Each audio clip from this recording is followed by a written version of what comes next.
పెట్టుబడితో ఎక్కువ డబ్బులు సంపాదించాలని చాలా మంది ఆసక్తి చూపుతారు. అందుకోసం అనేక వేదికలను ఎంచుకొని పెట్టుబడులు పెడతారు. అలా పెట్టిన పెట్టుబడులు మంచి ఫలితాలు ఇస్తే ఆ మజానే వేరు.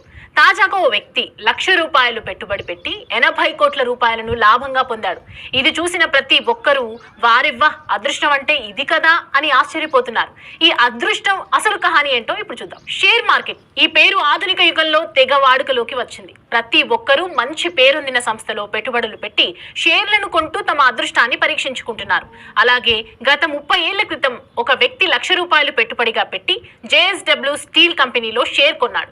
ఆ సంగతి మర్చిపోయి పెట్టుబడి పెట్టిన షేర్ పత్రాలను ఎక్కడో పక్కన పడేశాడు. కొన్నేళ్ల పాటు దానిని పట్టించుకోలేదు. అయితే తాజాగా అతని కుమారుడు పాత పత్రాలను వెలికి తీస్తుండగా 1990లో తన తండ్రి JSW స్టీల్ కంపెనీలో పెట్టిన పెట్టుబడి షేర్లకు సంబంధించిన కాగితాలు బయటపడ్డాయి. వాటిని క్షుణ్ణంగా పరిశీలించిన తర్వాత